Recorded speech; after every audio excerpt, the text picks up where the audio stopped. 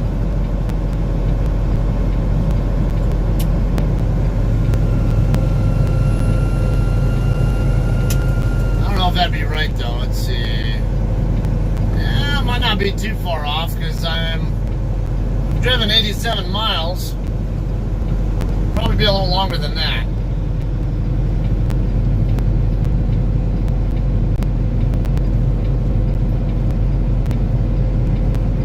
That's a little bit lower than 30,000 here. It's 2950 here, according to my app.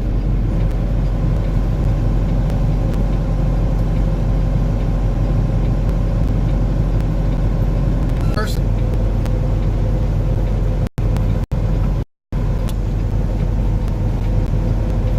And I mean, bad habit and inexperienced truckers come down these hills and burn up the brakes because they don't know how to go down the hill properly, or they don't want to.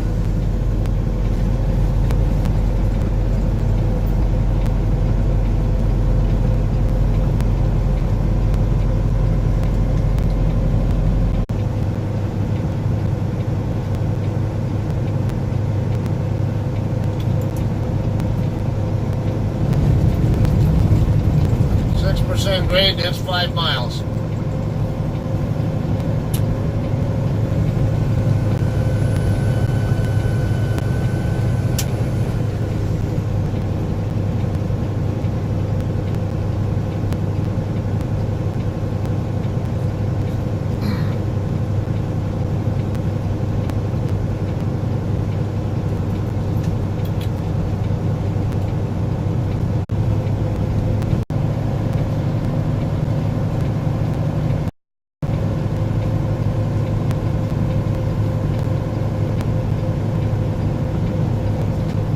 Alright, 95 miles driven, so just a hair over a halfway point now to the Shepherd.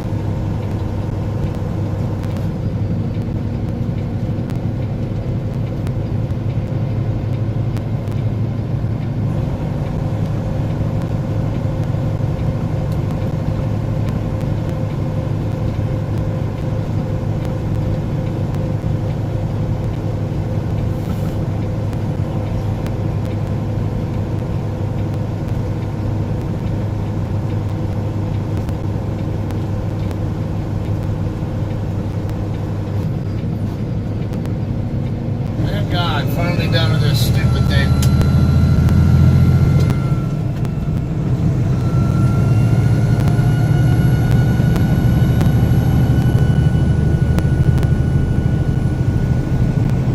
Not too far below 700 foot level, and we finally got the signage to go back to normal speed.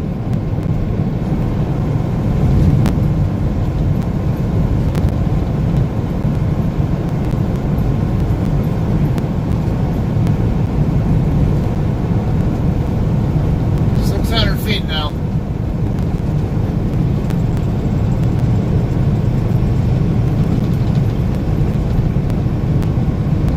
Ocotillo, Imperial Highway, exit a mile ahead, exit 89.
drive now from here to the shipper.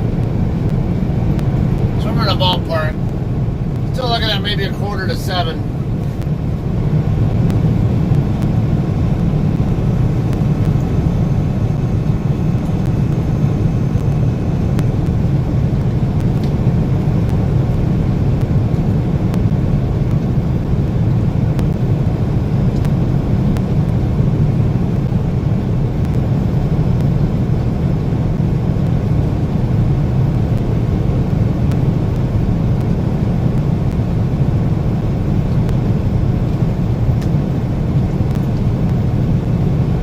Stay out here right now. It's 69 degrees.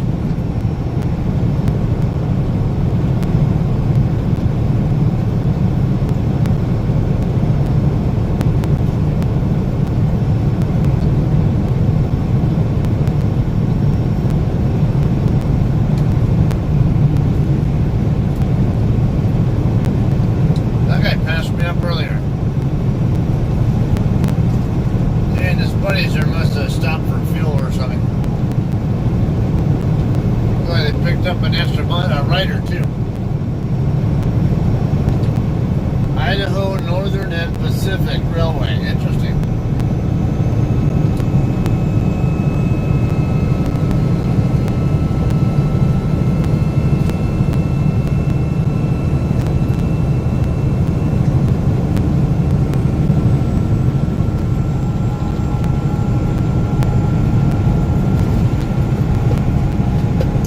Dudes, I'll see you guys in Yuma.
Overwhelmed with a sense of appreciation for the privilege of having a house, said Stephen DiCaprio, who moved into a vacant and dilapidated Oakland house in 2008, sued to be declared the home's rightful owner, and won. DiCaprio took advantage of adverse possession, or squatters' rights, laws, which have a long history in California.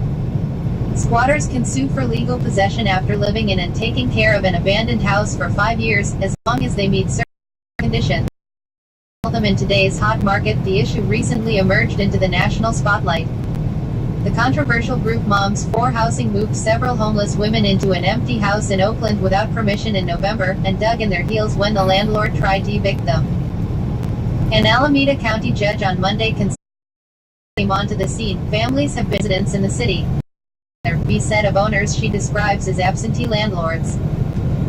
The California law allows a squatter to claim possession of a house after establishing his or her residency by having mail and bills sent to the house, openly coming and going through the front door and paying the property taxes for at least 5 years, said attorney Dan Siegel. If the owner catches wind and objects, the squatter could be arrested for trespassing or evicted in civil court depending on the common practice in that jurisdiction, Siegel said. Siegel handled the case of DiCaprio, who moved into the abandoned West Oakland house and spent years fixing it up and paying the property taxes before going to court to be declared the home's owner. Since the prior owner had died and no one else wanted the property, there was no one to stop him. DiCaprio won, and now legally owns the home. The Moms for Housing members have not attempted to follow the 5-year requirement to sue for legal ownership. Instead, Moms for Housing is using its high-profile occupation of the house to send a political message: everyone has the right to housing. The group also is working with the Oakland Community Community Land Trust in an attempt to buy the home from real estate investment company Wedgwood, which so far has declined to sell. Santa Clara-based attorney Todd Rothbard, who represents landlords, called the Moms for Housing campaign pure lawlessness. When his clients have squatters in their properties, police generally remove the intruders promptly, as they should have done with the Moms for Housing members, Rothbard said. In the rare case where squatters try to prove they have a right to the property by providing a utility bill in their name, for example, Rothbard's clients will file a forcible entry or detainer lawsuit, nearly identical to an eviction lawsuit. I've never had a case where they didn't prevail, Rothbard said, because the law is pretty clear. For a while, DiCaprio tried to use his expertise to help other people claim properties, but they were constantly being thwarted by the property's owners. DiCaprio even spent 2 nights in jail for trespassing after attempting to squat in an empty house in Berkeley.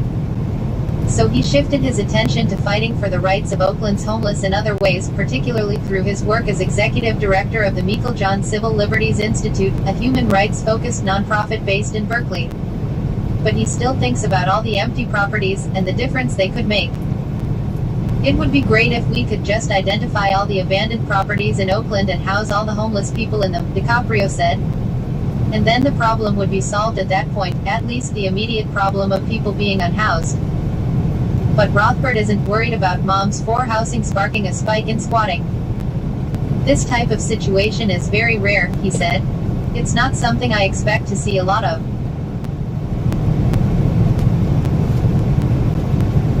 Yeah, when I first saw the headline on that, I was like, that's bullshit, but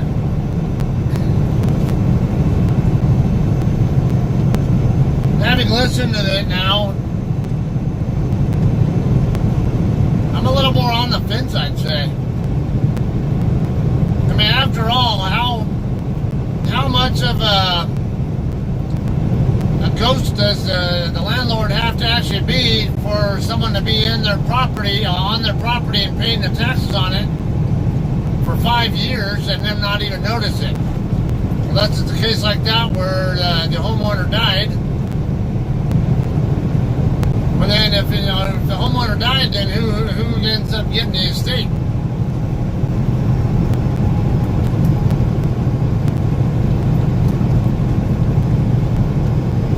Imagine it'd have to be somebody with no next of kin.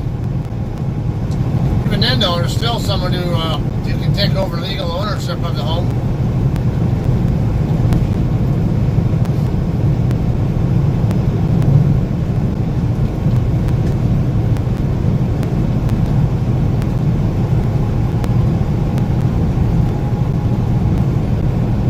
Miles from Sealy now, 14 from El Centro.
Pedestrian killed in Hesperia hit and run, driver at large bbng.com 12 hours ago.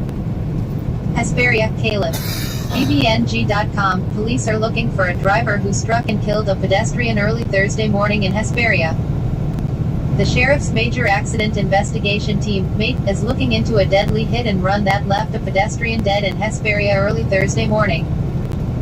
It happened at about 3:30 a.m. on January 2, 2020, in the area of Hesperia Road and Mojave Street in the city of Hesperia. Sheriff's spokeswoman Cindy Bachman confirmed with BBNG this was a fatal hit and run involving a vehicle versus a pedestrian. Officers shut down Hesperia Road in both directions as the sheriff's major accident investigation team processed the scene for evidence. No other information was immediately available. Additional details will be updated as they are released. Anyone with information regarding this hit and run is asked to call the Hesperia Police Department at 760-947-1500. To follow updates to this article and more, join our news group on Facebook with over 130,000 members, like our Facebook page, and follow us on Instagram and Twitter.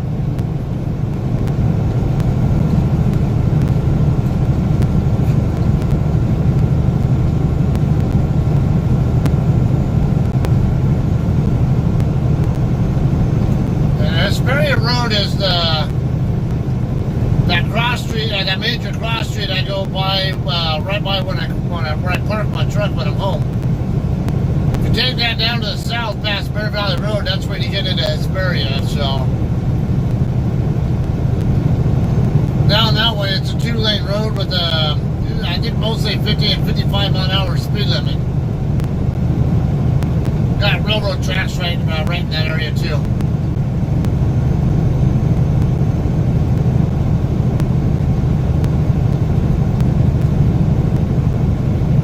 That could go on with that.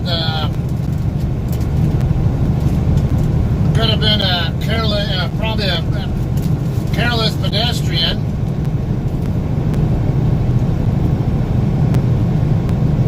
Maybe even wearing dark-colored clothes like they always do, but then if the car actually fled the scene, makes you more apt to believe that the driver was doing something wrong, like driving without a license, driving without insurance, not having their vehicle registered or something, or being under the influence of something.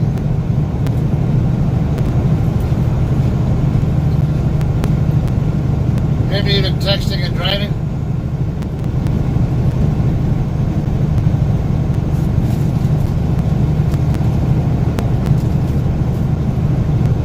Messed up no matter what.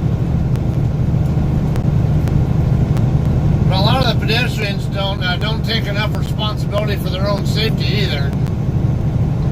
A lot of times they don't yield right away when they actually have an obligation to.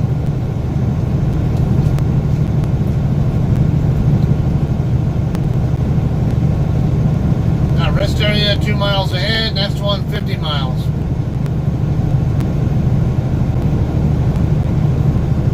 Road and Sealy coming up next. Exit 107.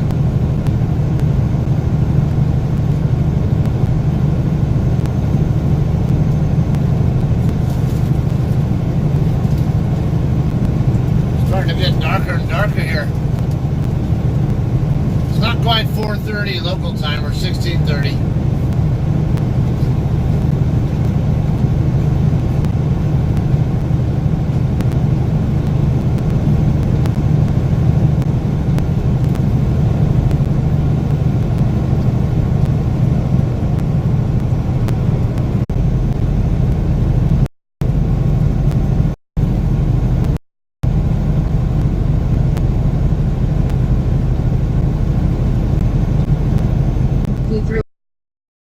By the New York Yankees, former Yankee Yogi Berra left talks with former teammate Don Larson at the 60th annual Old Timers Day during MLB baseball at Yankee Stadium in New York. AP photo, NY Yankees, Ho. New York, AP, Don Larson, the journeyman pitcher who reached the heights of baseball glory when he threw a perfect game in 1956 with the New York Yankees for the only no-hitter in World Series history, died Wednesday night. He was 90. He died of esophageal cancer while in hospice in Hayden, Idaho, said Larson's agent, Andrew Levy. In a Christmas Day message on social media, son Scott Larson said his father was diagnosed with cancer soon after his annual trip to St. Louis in August to the St. Louis Browns Historical Society. He had recently completed radiation therapy.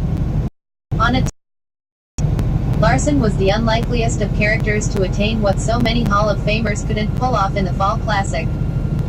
He was 81 to 91 lifetime, never won more than 11 games in a season and finished an unsightly 3-21 with Baltimore in 1954, the year before he was dealt to the Yankees as part of an 18-player trade. In the 1956 World Series, won in 7 games by the Yankees, he was knocked out in the second inning of Game 2 by the Brooklyn Dodgers and didn't think he would have another opportunity to pitch.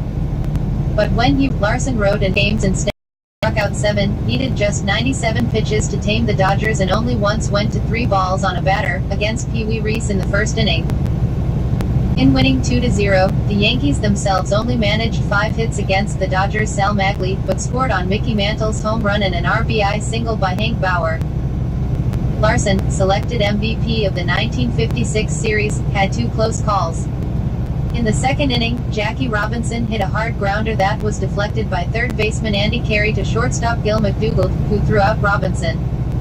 In the fifth, Mantle ran down a long drive to left center field by Gil Hodges. With 2 outs in the ninth, pinch hitter Dale Mitchell took a third strike, completing the perfect game and sending catcher Yogi Berra dashing out from behind the plate to leap into Larson's arms. When Yogi Berra jumped on me and grabbed with the bear hug, my mind went completely blank, Larson wrote in his autobiography. I was under friendly attack. I was swept into the dugout. Their celebration remains one of baseball's most joyous images.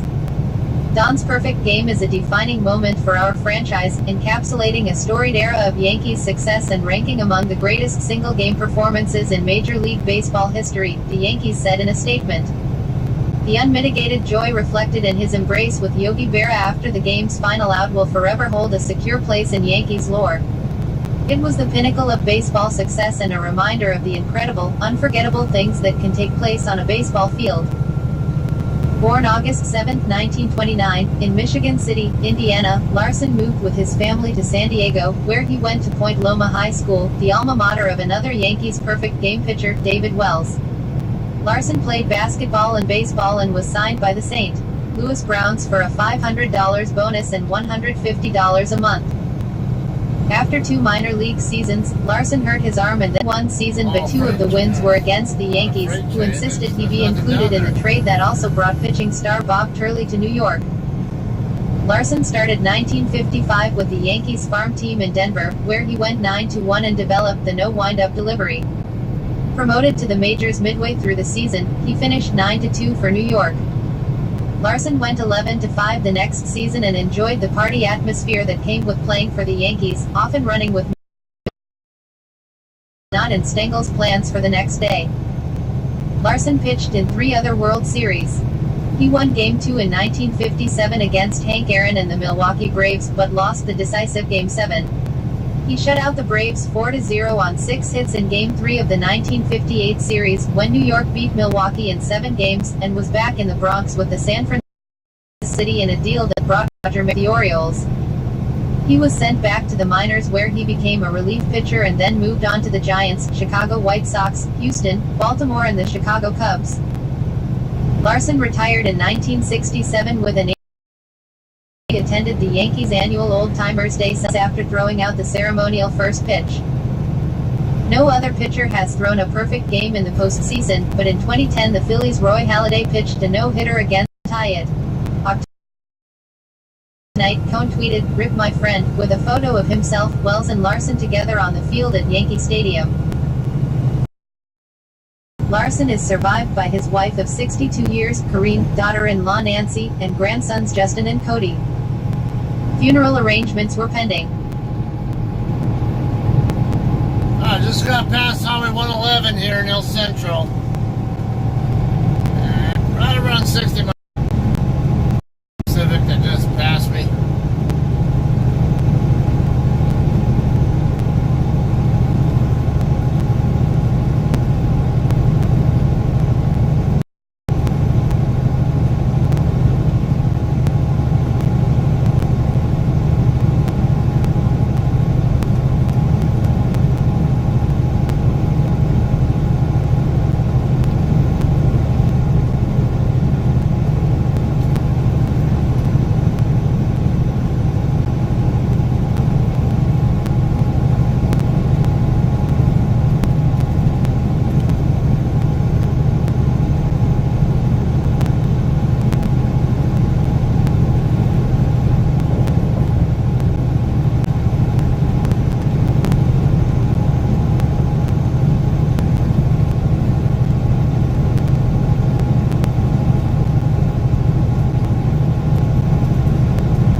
southbound, I think. Yeah, a mile and a half.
Away.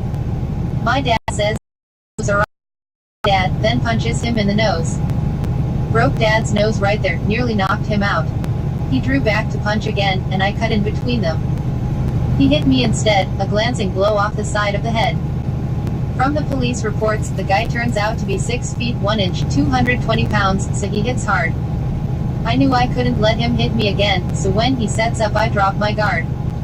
He throws a straight right, I sidestep and bite his hand as it goes by. Took all the skin off both knuckles of his index and middle finger. It took him a second, animal stalking its prey. He never touched me again. And a guy, bite guy 0 to 0. 311k content views 32.1k this month. View 28 other answers to this question. About careers, privacy terms, contact. Open an app. Article Holds. They're trying to do takedowns, avoid takedowns, and do answer Quora. pinfalls and stuff. Open an app. Sign in. Have you had a gun held to you and what did it feel like? Bottles and cans off the fence is a way to show me what would happen if I told anyone that he raped me at 6 years of age. 2. The same bio dad.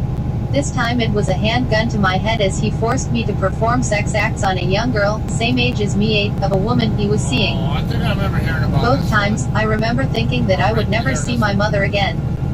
That my friends would never know what happened to me. I vividly remember the whistle of the bullets as they passed by me from the former. I remember the clank and screech of the metal cans as they were pierced. I also remember wetting myself from fear. From the latter, I remember thinking, this is where I die. This is if I don't do what I'm told, my father will kill me. I remember telling the girl that I was sorry. That I had to. I remember the smell of fear that came from her body. Most of all, I remember learning a valuable lesson. That sometimes it is better to die than give in to the fear. That doing what is right never outweighs protecting your life. Sometime later I ended having a class with the girl in my story. We had a very long talk and she told me that she didn't blame me. That it wasn't my fault. I, however, couldn't live down my guilt. And that brings me to the third time I had a gun pointed at me. I nearly took my own life from the guilt and shame. If it wasn't for an act of G***D, I would have pulled the trigger. Afterwards I went and told this girl what happened. She was the only one I have ever told. Until now. She held me for nearly an hour while I cried on her shoulder. I have never held a gun since. Afternote, my biological father died from a work-related accident on June 19, 1989, 13 days before my 13th birthday.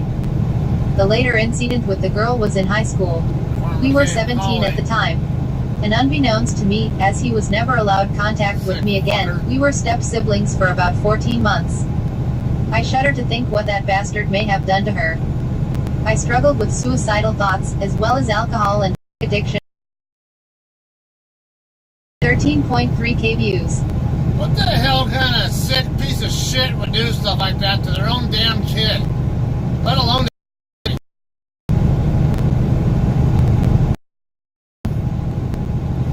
If you think it's okay to do shit like that, I don't want you on my channel. That's freaking disgusting. I got 5 kids of my own and tell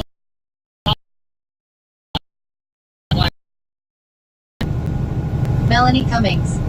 Answered November 10, 2019. Author has 297. Even when she reached in deeper to cut a particular, even seen it, but I suddenly got interested in picking up a pretty leaf. If she didn't right there in front of her. You 15 survivors. Que secreto supiste sobre tu vecino que te cellar with Jack. The next instruction to take out our handguns and load them and head downstairs. We did. We looked in the living room where we saw a dartboard with Richard Nixon's face taped to it and a dart pinned in each of President Nixon's eyes, as well as a TV turned off. We were a little creeped out by the Nixon dartboard and the red-stained knife. I thought it may be blood, but Alf said, let's not make assumptions, it could be a toy. And I basically said, who the fuck has a toy knife stained with red stuff? We checked the whole downstairs and realized. No Jack. No neighbor. Meaning they must both be in the cellar. The whole, going into the cellar in creepy guy's house thing freaked me out, but Alf kept me calm. As we went into the cellar, we found Jack unconscious and chained up. Then, I heard a scream and saw my neighbor stabbing Alf in the back. I shot at the neighbor. The bullet shot straight into my neighbor's abdomen as I shouted, get the fuck back. The neighbor tried to crawl, but the pain of bleeding out made him unable to move. I called the ambulance and told the police. I freed Jack from his chains and me and Jack tried our best to keep Alf alive. After a minute or two, my neighbor managed to start moving again. When me and Jack were caring for Alf, he grabbed another knife off the floor and jumped on top of me, aiming for my neck. My quick reflexes allowed me to throw him over. I shot a bullet straight into his head. He made an "euro" noise and then went unconscious in seconds. The ambulance arrived a few minutes after and Alf managed to survive the incident, but he was paralyzed from the waist down. The neighbor died.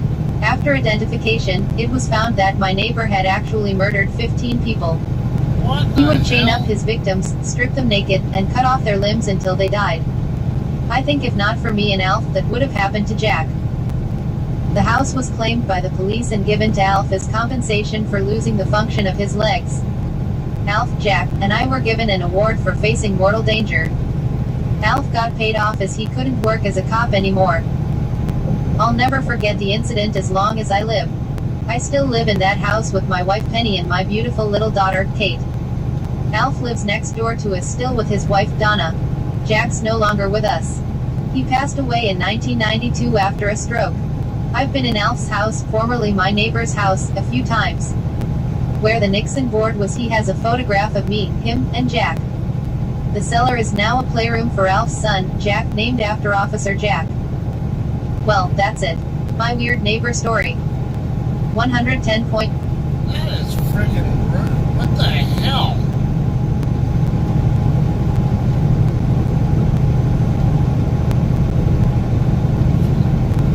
Guy's really lucky his buddy showed up there with the rest of his conference. Save his ass, it sounds like. View 100 plus other answers to this question. About careers, privacy terms, contact. Open an app. Article 6 of 58. Answer, Quora. Open an app. Sign in. What's something a doctor did to you that you won't ever forget? Ripley Jamie Wagner, disabled, loves reading, I enjoy some television. Answered June 14, 2019, upvoted by Omalie N.W.A. Tony, MD, PhD from Medicine and Healthcare, 2024, and Elaine Green, photographer, nurse, music teacher, mom to an active toddler. Author has 222 answers and 919k answer views. After I got ran over, I spent 12 weeks in the hospital and piled up almost $1 mil in medical bills. It's thanks to one surgeon that wouldn't give up on me that I'm even alive. 5 trauma hospitals refused to take me, saying I wouldn't live long enough to get there. Finally, they called a surgeon in a town an hour-and-a-half drive from here. The on-call surgeon refused to take me, but one in his office overheard and told them to bring me and he would meet them at the hospital because if I died, at least they tried to help me. He did 16 surgeries during those 12 weeks. The first one was 15 hours long and it was just enough to keep me stable until they could start putting me back together the next day. I had no health insurance and the guy that ran over me didn't carry enough insurance to even be a drop in the bucket. The day before I was sent home, the doctor came and sat on the side of my bed, then smiled. He said, in a few days you are going to start getting envelopes with little pieces of paper in them with lots of numbers. What I want you to do is open them, smooth the piece of paper out and say, that's adorable, then I want you to drop them in the circle file. You don't owe me a penny. I figured he was going to file against the insurance like the hospital was.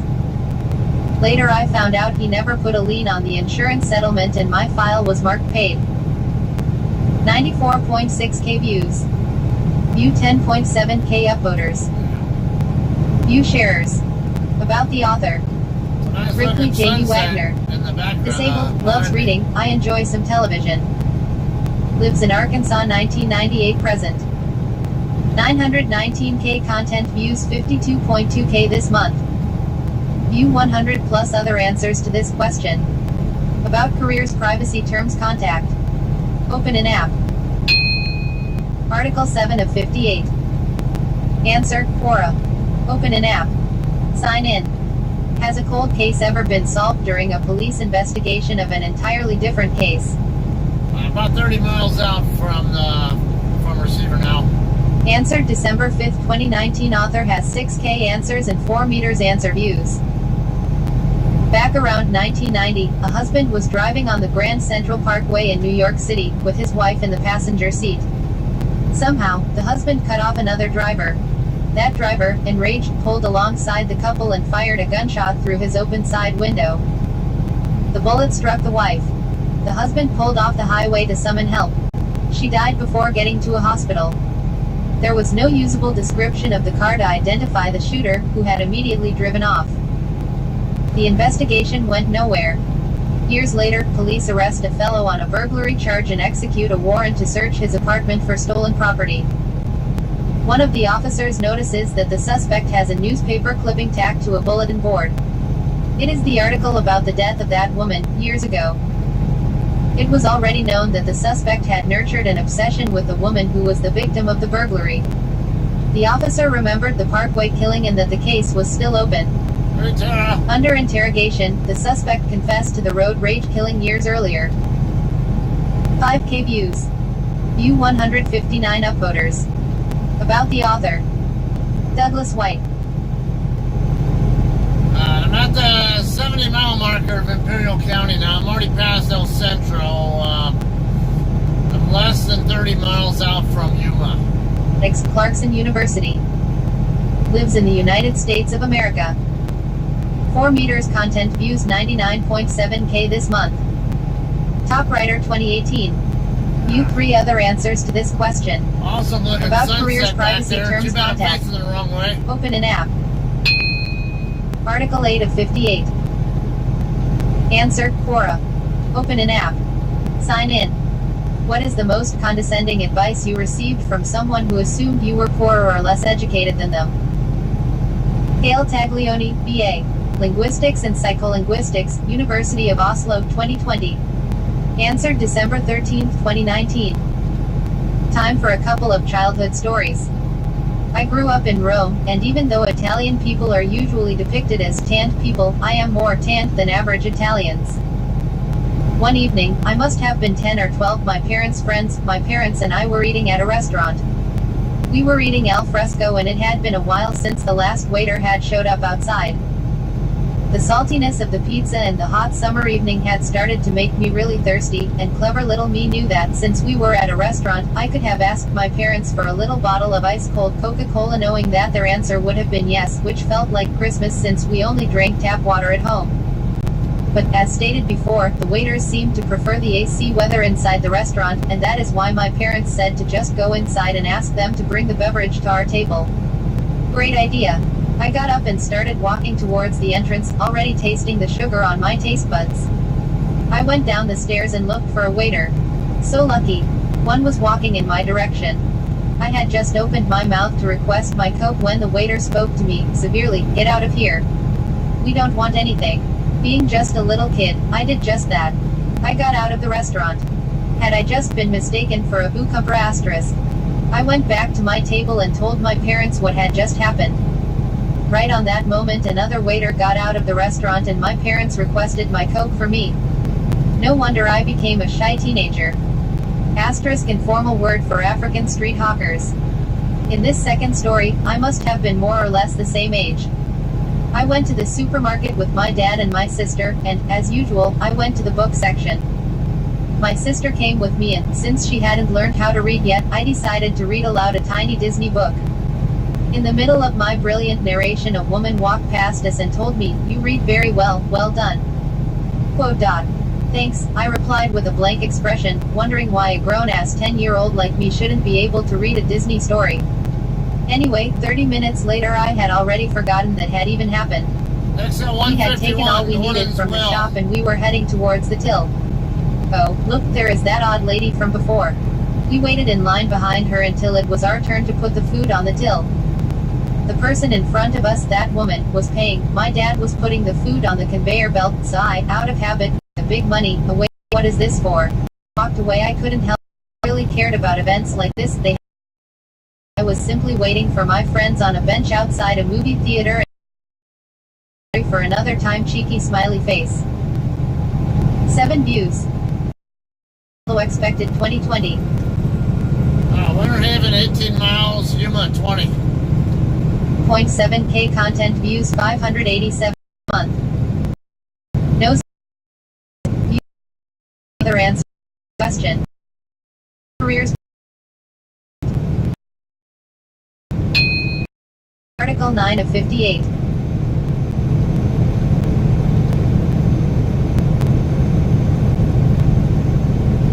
Answer, Quora. Open an app. Sign in. What's the rudest thing someone has done to you at a restaurant? This question previously had details. They are now in a comment. Lane Walker, gap year student, partially deaf and with possible BPD. Updated July 6, 2017. Upvoted by Jeremy Sheeran, Assistant Manager at Casey's General Stores, 2017 present, and Sarang Rao, Business Analyst at Extentia, Mobile Cloud and Design, 2017 present. Author has answers and 7 meters answer views. I was a waitress for about 2 years. I was eyed loudly. Ignoring him, I smiled and asked if he blanked me and I was completely confused by the situation. My manager came over immediately. Is there a problem, sir? Manager. I'm sorry, sir, I don't quite follow you, she nervously told him. He laughed, tapping his ear and making a silly face. I placed my hand on my ear, feeling the outline of my hearing aid. I went bright red and dug my fingernails. I couldn't even read, about to explode. I will not allow a customer to belittle and offend one of my staff members. The man shouted at her about how she wasn't allowed to treat him like that, but a couple of other waiters came over and glared at him, so he and the left. See. The kitchen also made me a dessert ready for when I finished. Safe to say I got record tips that evening. The rest wonderful I was at my job and that he was just being ignorant. Rest area to me. Student, partially deaf and with possible B languages. In French. Quelle est la chose la plus respectueuse qu'un vous fait dans un restaurant? U100. Article 10 of 58. Sign in. As a police officer, have you ever had a crime happen in front of you? City.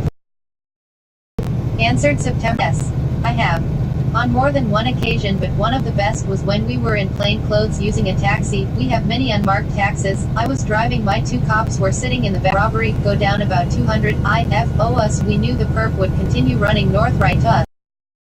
So instead of making a big ins to come towards him, and the cop, who is built like a brick shithouse, just turns and levels him, stopping him dead in his tracks. Other than the victim screaming, no one else had a clue what was going on. Answer requested by John Smith. Suggestions pending. About the author. Jim Williams. Worked at New York City Police Department. Studied at Massapequa High School. Lived in Massapequa, NY 0-0. 1.3 meters content views 76.5K this month. View 8 other answers to this question. About careers, privacy terms, contact. Open an app. Article 11 of 58. 59. You can patrol. I would drive slowly down every single street in town. I would light up houses and businesses with alley lights. I would sit in unusual corners and spots so passing traffic can see me. I would drive blacked out down alleys. I might black out and go sit within view of closed businesses of the type there have been recent burglaries to. When available, I would park in the middle of a big puddle and black out. That way if someone approaches my car in the dark I can hear them first. Sometimes I would park and shut down near a construction site and walk in, go up a floor or two, and just sit there and listen to the area. Of course, doing these things, I would occasionally encounter bad acts from bad guys who didn't know I was there. That showed me the best way to catch bad guys when they commit crimes is to actually be there. One night, my rookie year, I was sitting quietly and heard a car engine revving repeatedly in the distance somewhere. It was odd, so I looked for the source of the sound. I found a pickup truck stuck because it had run over a stop sign and it was jammed under the frame.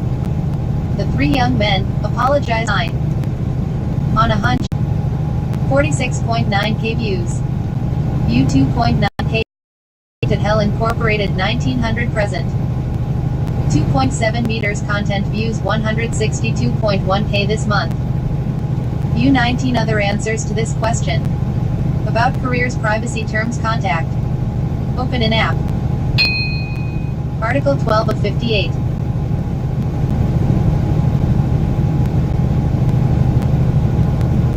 Answer, Quora. Open an app. Sign in. Did a teacher ever try to embarrass you in class but you had a brilliant response? Michael Chaney was a math wizard in high school. Answered November 30th, 2019. Author has 484 answers and 939.9K answer views. New teacher halfway through the year for our geography class. He looked at me and said, "If you're so smart, why come up here? Is there anything else you'd like to know the location of?" He just hung his head and said something like, "No, that's all, thank you." He never tried that stunt again. In grade math, we were learning squares and had been considering adding close squares. To find 49 squared, you only need to subtract 50 and then 49 from 2,500, leaving you with 2,401. Going the other way, you add 50 and 51 up with 2,000, which makes sense. You can rewrite that as math processing error. It is. I couldn't believe the second response. He pointed to a kid on the front row and said, "Check it." The kid said, "He's right," after plugging it into a calculator. The teacher could have crawled under. View share content views 88.2K this month. View 100 plus other answers to this question. Privacy terms contact. App. Article 13 of 50.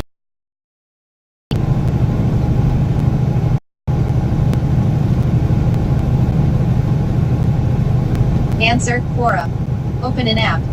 Sign in. What's the smartest thing you've seen a police officer do? Peter Lohman, former 1LT at U.S. Army. Answered July 18, 2019. Upvoted by Joel Yanovich, attorney, Murthy Law Firm. And Daniel Kelly, over 2 decades practicing law in U.S. courts. We had a problem with illegal street racing all over San Diego, California. Young people and innocent bystanders were being killed by out-of-control cars crashing in the late hours of the night from street racing. These races were organized secretly and would be quickly conducted in planned locations all over the city. Whatever happened, the small crowds involved with these would disappear as quickly as they appeared, so it was difficult to enforce the law and prevent deaths. So they started RaceIlegal.com. 1. This was actually started by a professor at San Diego State University, but I'm interpreting this question to mean what's a smart thing the police did. They includes this professor, the organizers, the city council and mayor, and the San Diego Police Department. This image is or another driver with a regular car. Spectators and RaceIlegal.com, the 10th of January 2014. If you win, you get a trophy.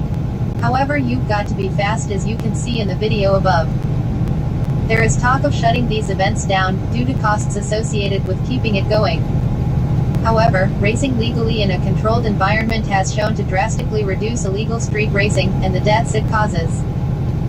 I hope other cities pick up on this, and I hope San Diego continues to have legal racing. Footnotes.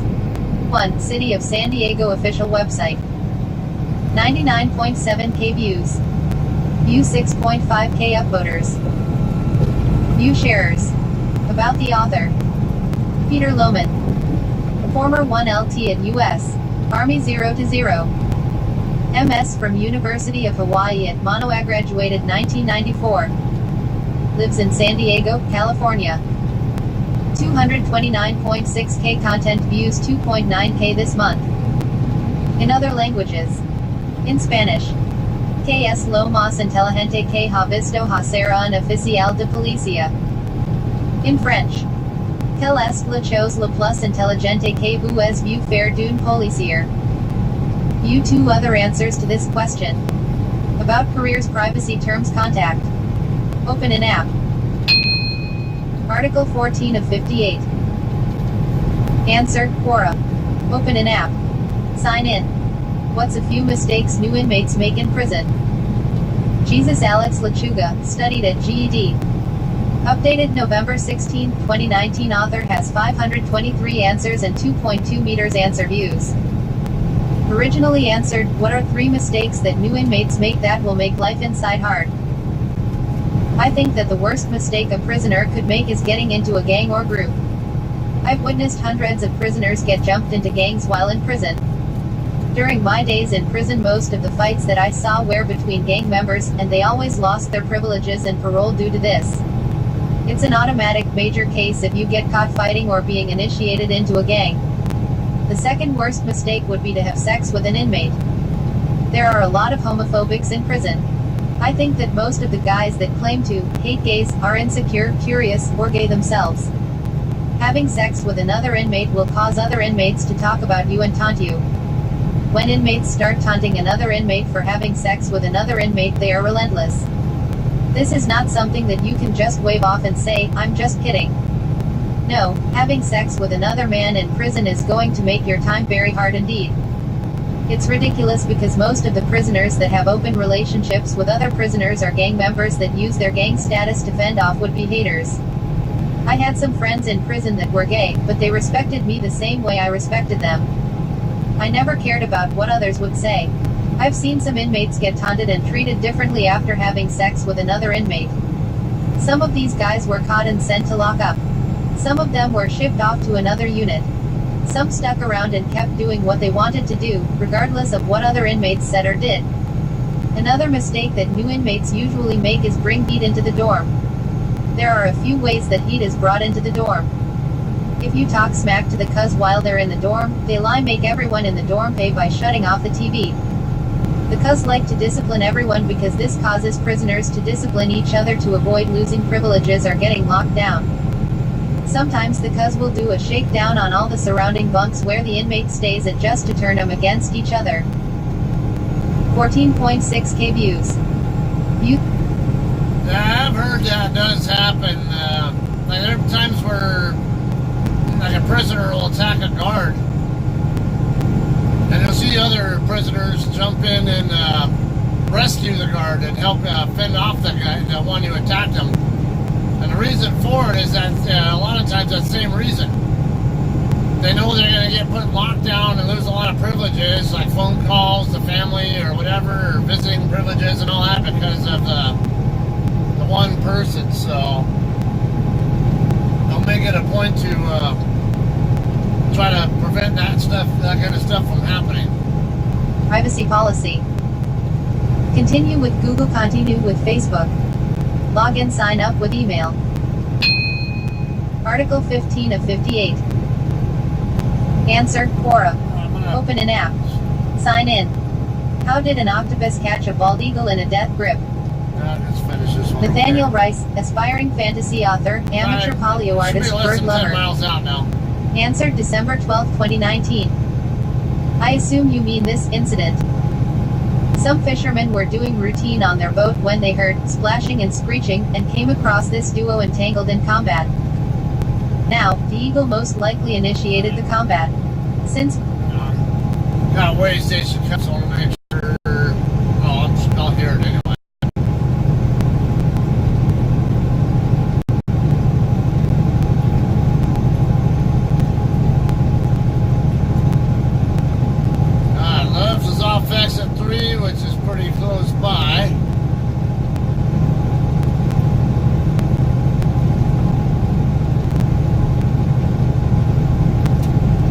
here should be the last exit in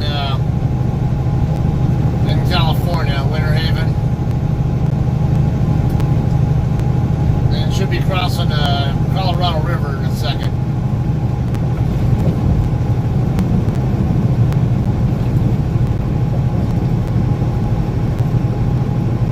Exit 1, Redondo Center Drive. Disappointment. Okay, my shipper's off the same exit as the Loves. It's getting really close now.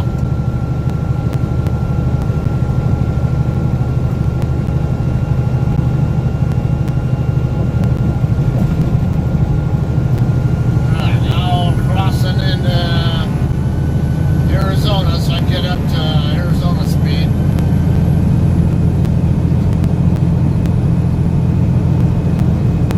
Be a 65 zone here in Arizona until I get past Yuma, which of course won't happen until after I get through with my pickup, of course.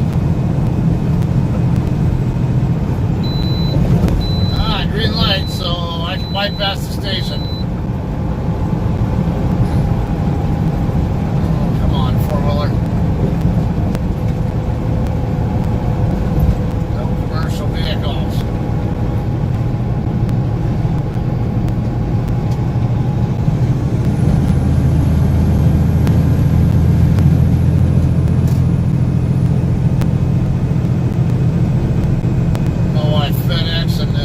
Going so slow.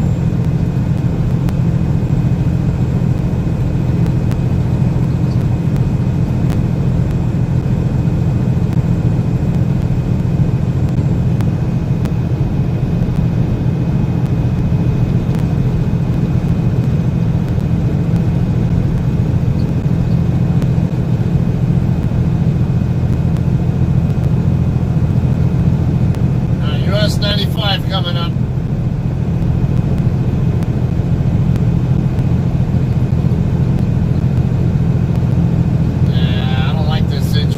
Here.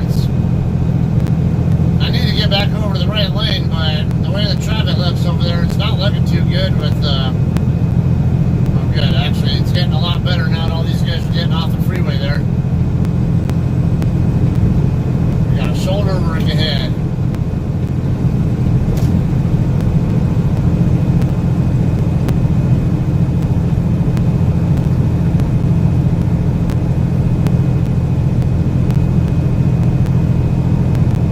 Tom.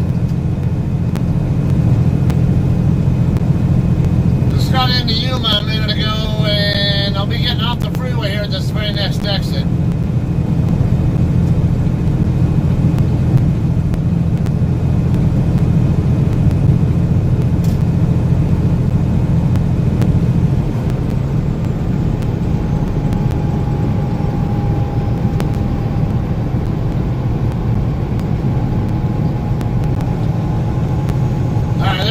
Different Taylor Farms facilities here.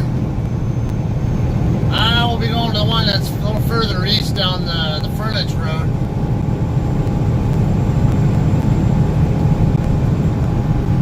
I know the address number is 4375. Forget the name of the street. There's another one over here that I'm going to pass right by that I often pick up from, but it's not the one I'm going to tonight.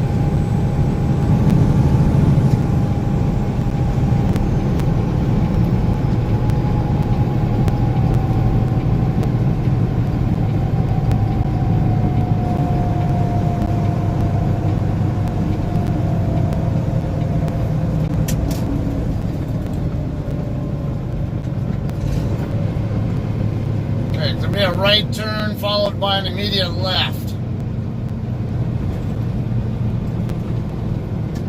Footer, 3-axle with the split all the way. Here's to back in. I literally just put my arm out the window and looked out the window like it was a damn pickup. I tell you what, that thing's twisted like a damn pickup. Okay.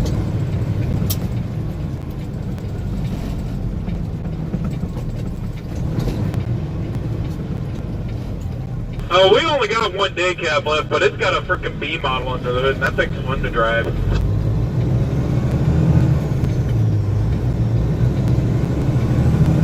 You can't beat those B models. Those are just damn good engines. There's a JCT right there. Must have just left tail Somebody forward. don't put a 13 speed behind them. You can't get enough freaking pressure on them to shift the gears. Give me a good old 15 speed deep reduction. Lord have mercy, do I love that transmission. Gross that damn truck out to 130, shove that thing in deep reduction on first gear. Lord have mercy, it'll crawl up an ant's ass. Yeah, I have heard of people saying they like the 15 speed. It's not a very common one anymore, though. Usually what you hear is 13s and maybe 18s. I mean,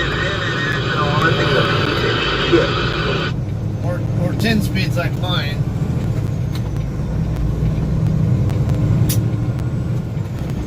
That's if you can even find a manual transmission anymore.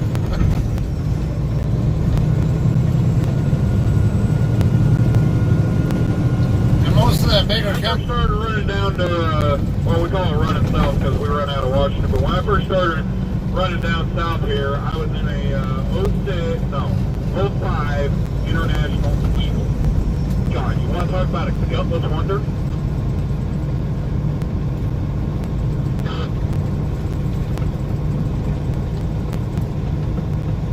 Right now I'm sitting in a 99 Freightliner Extended Hood Classic. I get into one of those internationals and I think it's a fucking yard dog. I tell you what, you could twist a trailer anywhere with one of those little bastards.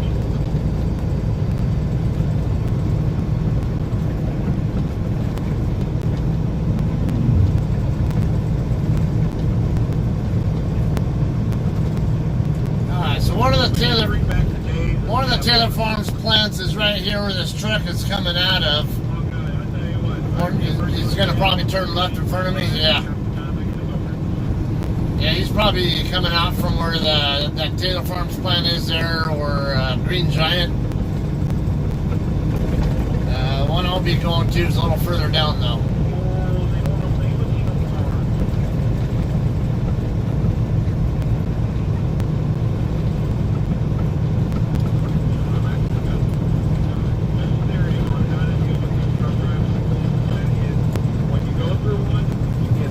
I'm going to is right over here by where the frontage road is, right by the interstate. Well, actually, this is right here is where Taylor Farm shipping to is the other one I was talking. What are we doing, dude? Why are you stopping in the middle of the road? We got older trucks, but the drivers just beat the fucking hell out of them. They don't give a shit because they don't have to fix them.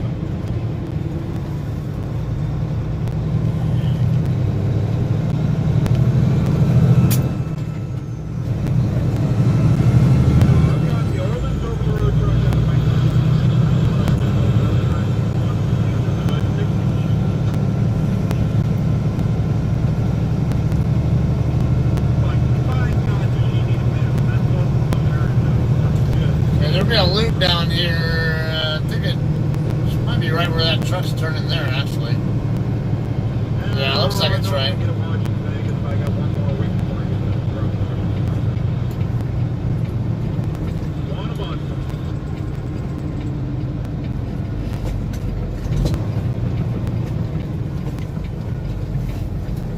Well, with me, I've got this old road, so they don't get much of a choice. They watch it.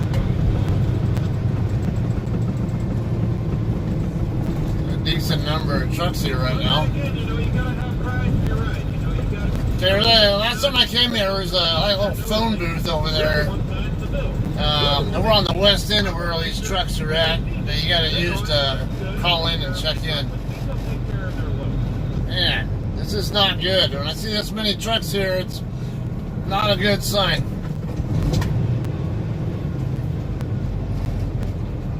Makes me more concerned that the product isn't ready.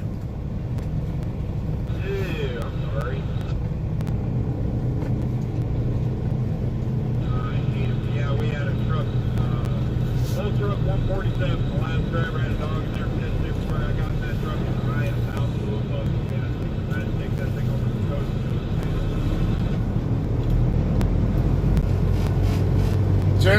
this over at it's like a little bus stop looking thing right here to the on the left side.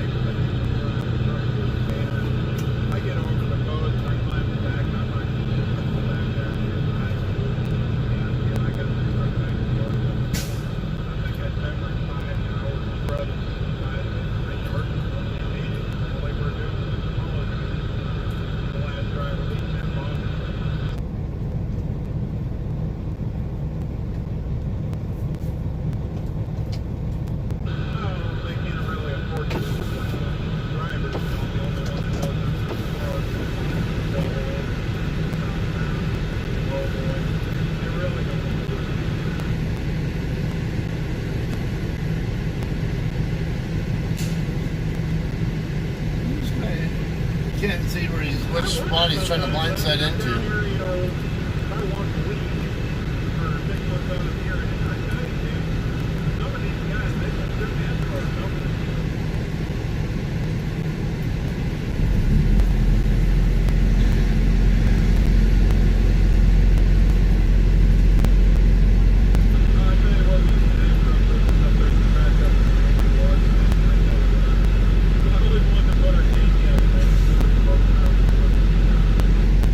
Having a hard time getting his trailer pointed in the direction he needs it to go.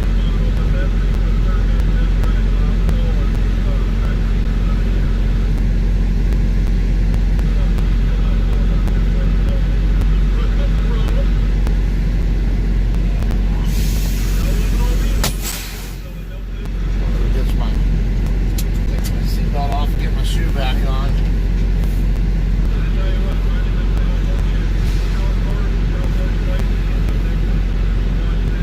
The guy who was on the other, who was facing the other way earlier, was trying to get turned around too.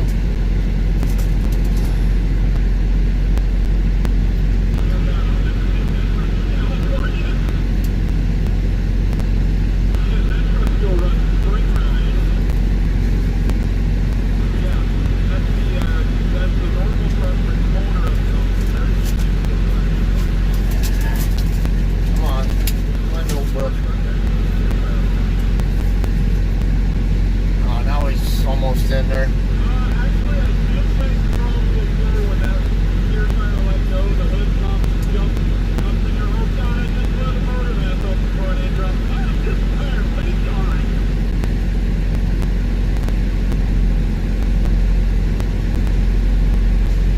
Oh, we got one more game on it. That's in the trailer, but yeah, I have no feeling that. I just put the hard attack. I just got just tired.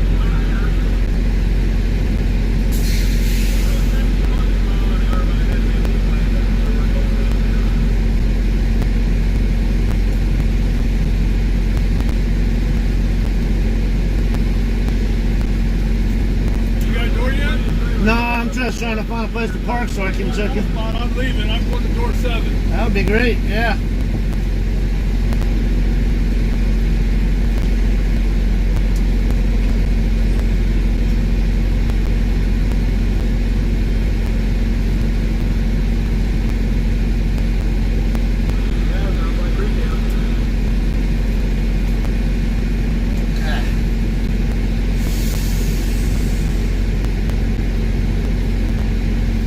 I'm waiting. I'll let this guy over here on the left go by, and then I'm on. Once he gets out of, once they're all able to get by me, I'll set up for this spot back here.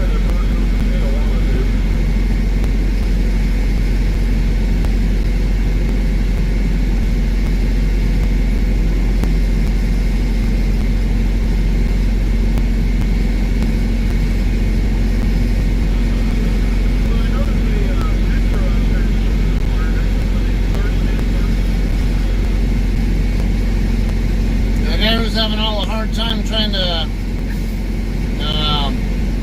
blindside in the spot. There was a guy out there spotting, trying to help him.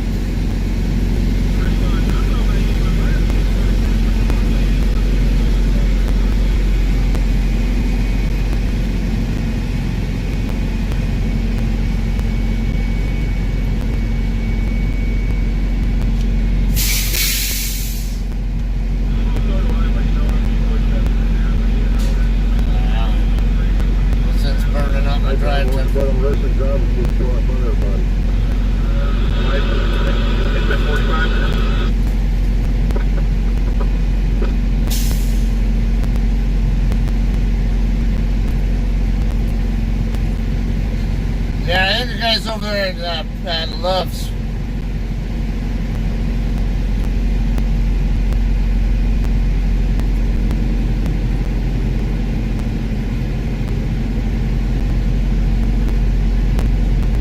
I don't get that luxury. They just reload me and send me out again.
This guy behind me might end up getting a better shot at this spot than me, so let's see what he ends up doing. Oh, for God's sake.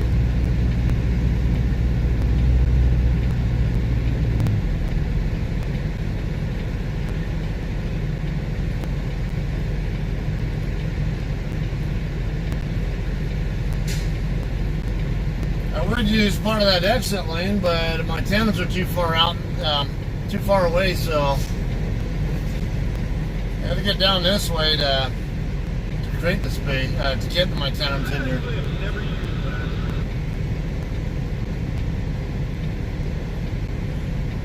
What a cluster.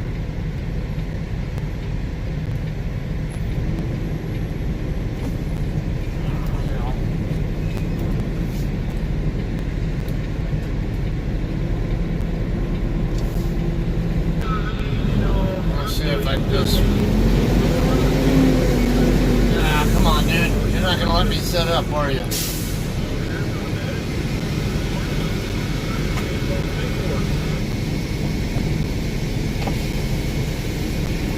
I'll wait on this guy back here on my right to leave.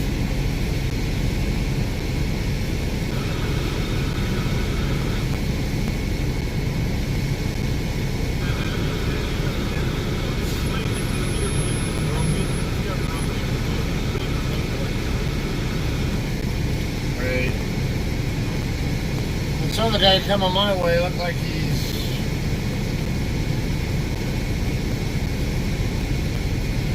not sure he's going to give me the space to get to that spot.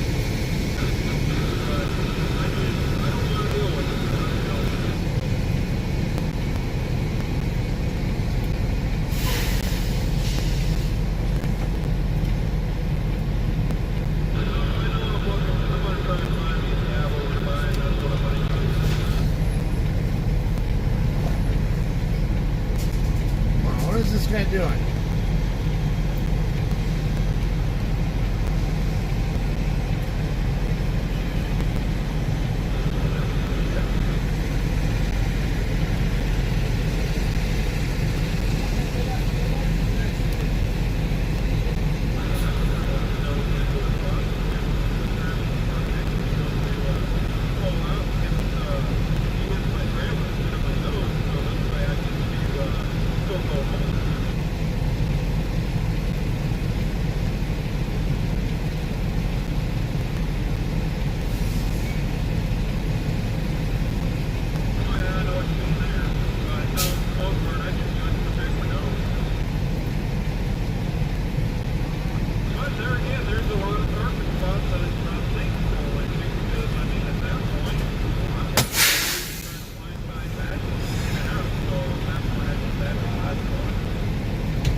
Let's see if this guy behind me wants, if he's trying to park or go to a door or what.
Okay, so apparently they no longer use that phone booth thing there.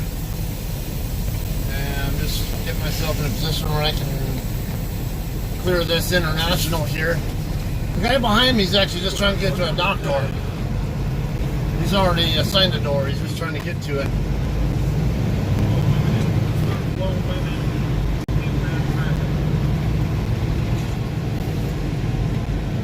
Is this a spot here?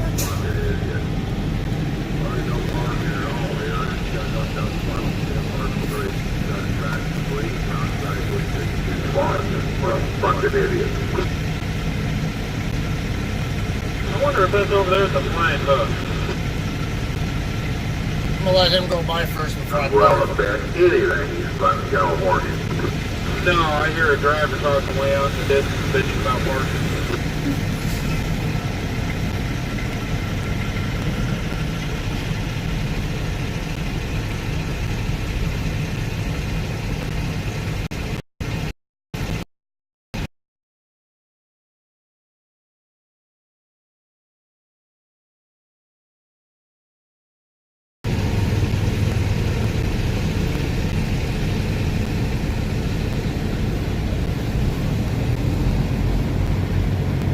Radio alone costs you $320. That includes mic, antenna, mount, and having it tuned to the truck.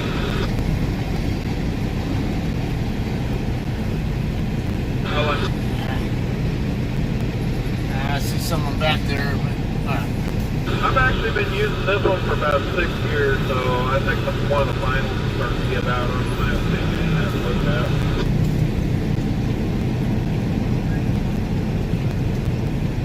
But I like it with walkie-talkie radio when I got it.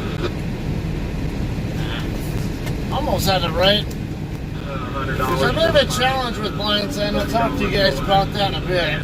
Now, once I get checked in. $70 and $40. Man, these are narrow lanes. Yeah. But there again, you know, I've been moving infrastructure trucks the last 6 years, so I got some money worth out of it.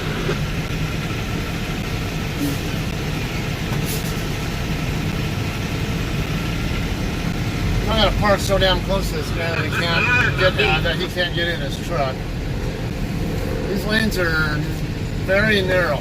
Not me, I've been here since mid this afternoon.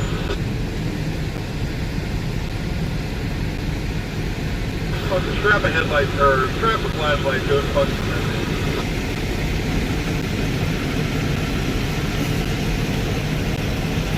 Just get one of them great big spotlights. They're good for like fucking 2 hours, pull over, fucking charge back up. Tell DOT that if they can't take a joke, fuck them.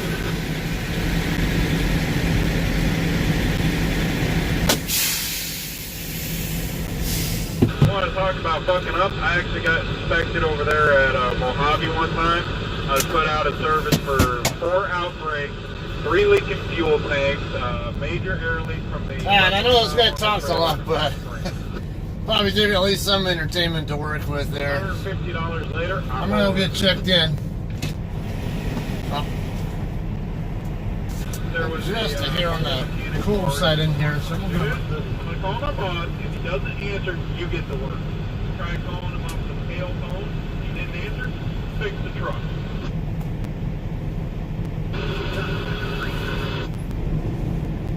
The actual cracked frame, I didn't catch it because it was right up against the side of the axle, just behind, right there by the top of the brake drum.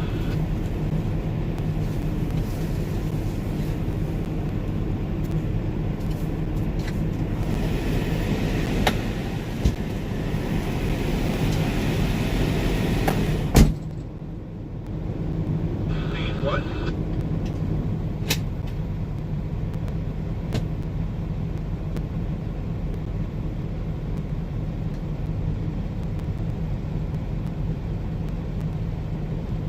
We're looking for rust on the frame. That's a fast telltale sign if you got a crack in there somewhere. Just like when you're looking at your lug nuts, you see the rust trail coming down from them. that's what I use for a tattletale sign anymore when I'm looking for a cracked frame, is that little rust trail coming down.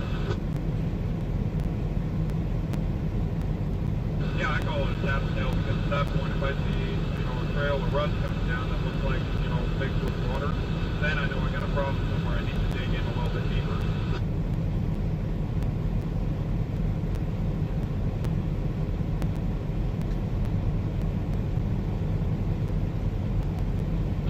So you found an inspection sheet saying that it had a cracked frame from DOT. They will not let it be detailed until it's fixed.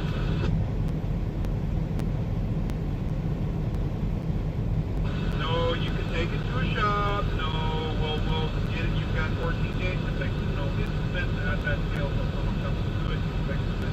And then they have to prove the DOT, they have to send a DOT officer out there to look at it to make sure it's been fixed before they'll let the truck move again.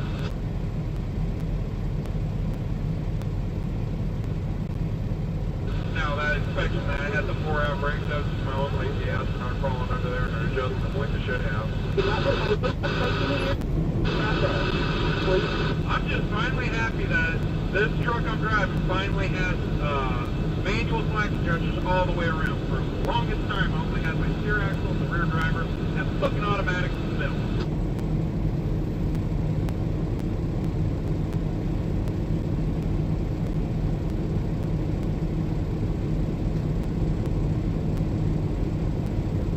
Oh, the ones that were on my middle, or my front driver, they would not adjust themselves up, but they'd hold themselves and work like mechanical if you crawled under there once a week and adjusted them up. I got tired of having to do it.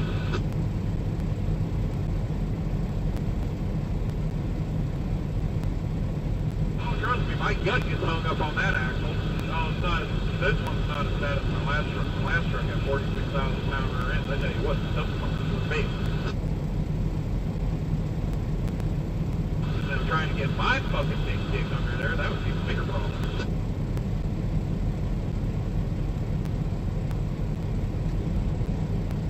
At least that's what I keep telling the old lady, but she just keeps laughing at me.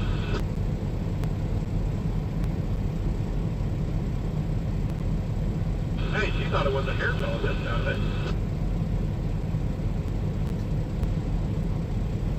Oh, that was just so damn cute! Maybe one day it'll grow up to be a real horn. Oh, be honest, that's about what my truck sounds like right now. I gotta pull a set of the horns off one of the wreck trucks out back and get a real horn put on this truck again.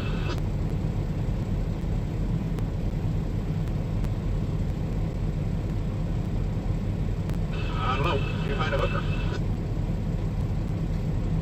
Damn, I haven't seen one in years. I thought they were extinct.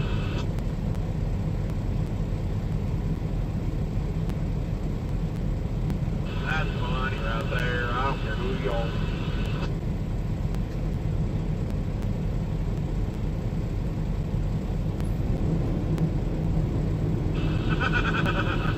Either there or she's gonna get in the truck to show them how it's done.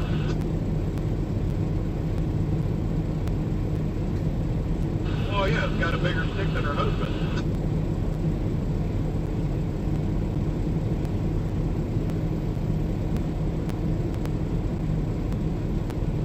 Probably.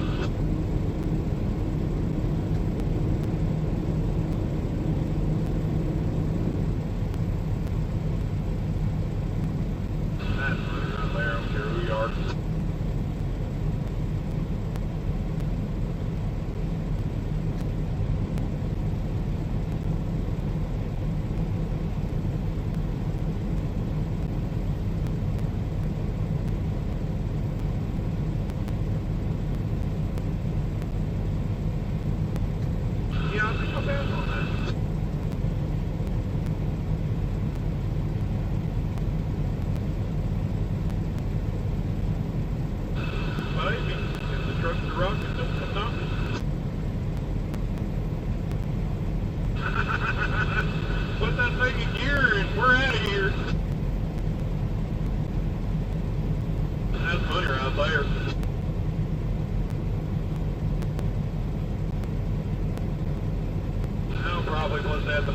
trucks.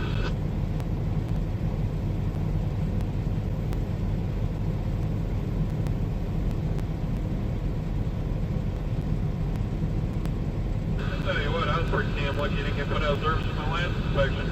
I learned the fine art of dazzling with brilliance or baffling with bullshit. Didn't help that the Neo cop had one of those lazy eyes.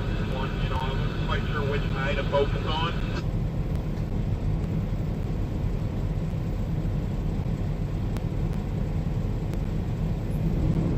Well, actually, when I got back to the shop to show them the clean inspection on our lowboy truck, they actually looked at me. How much did you have to pay him off?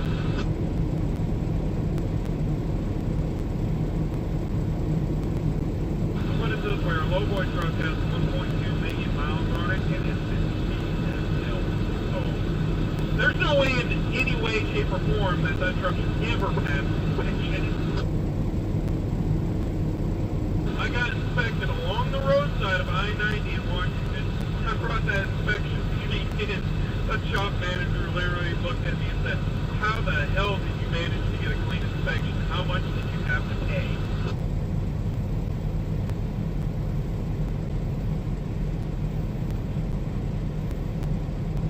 I actually looked at him. I've been a very good student to you. Dazzle them with brilliance or baffle them with bullshit. Make sure you're standing in the right spot, hide the tires, and the steer axle that you don't want them to see. And get them talking to the point that they forget to give you the inspector, to the point that they forget that they're supposed to be inspecting you. I was pulling a joint up to Mount Vernon one day, and that northbound tail on 5 I've never seen open except for once. They fucking pulled me in. I've got wires hanging off the lights. I've got airbags that are screaming. I've got brakes that are out. What's he pulling me in for? I didn't have the 2018 freaking sticker on my front plate. I got him talking so much while he was doing the paperwork, he forgot to put it on there. I ended up with a clean inspection on my truck.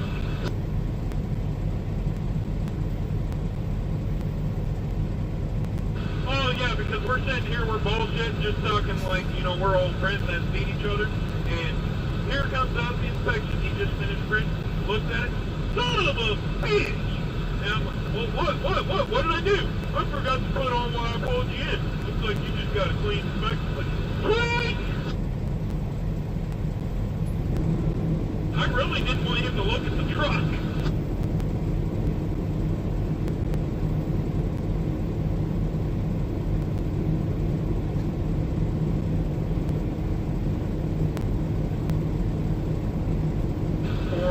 Would be the front trailer axle. Sounds like the skirting was, the framing on that trailer skirt was broken.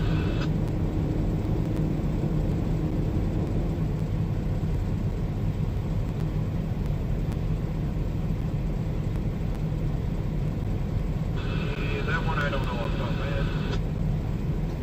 But axle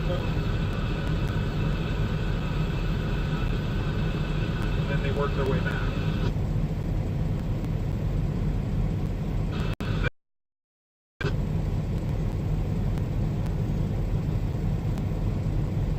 Heard that. But then again, that's why I like pulling the same trailer and driving the same truck. I inspect it once a week and I know everything about it.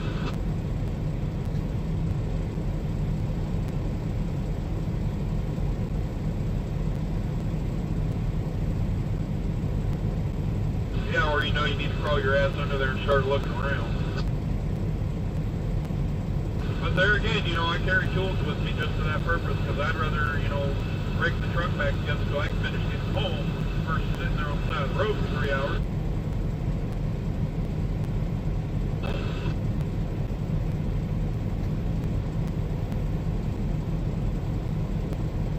I actually carry enough tools I can replace the water pump on my hand. And they're all my personal tools, so, you know, they'll pay me $20 an hour to stand out on the side of the road and work on the truck. Well, if you think about it, company-wise, it's cheaper to send, you know, shop kit that's being paid $15 an hour with the pickup, with the parts, and while I'm sitting there waiting for the parts to get there, maybe $20 an hour, start ripping it apart. So, company-wise, it makes sense to do it that way versus, what the mobile fleet charges come out to do.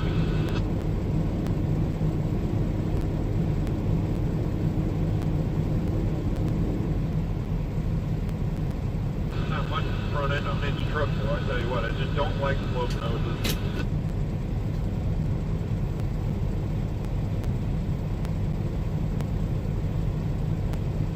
You'd be surprised, we may give Swift quite a hard time, but they've got a lot of safe drivers. They really do. A lot better than England does, that's for sure. Which company would that be? The England, they're the worst there is out here anymore. Yeah, there's too much chatter. Say it again. The England, they're the worst there is out here.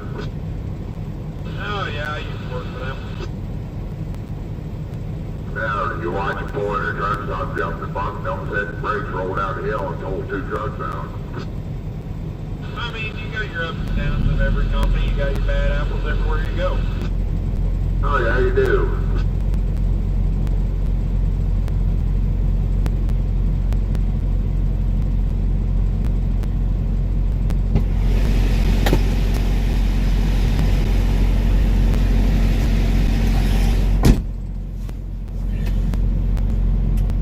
Sounds about right for the new ones. Shit, we've got some 2012. We can't keep them out of the damn shop. You have to hear my 99 keep flipping down the road.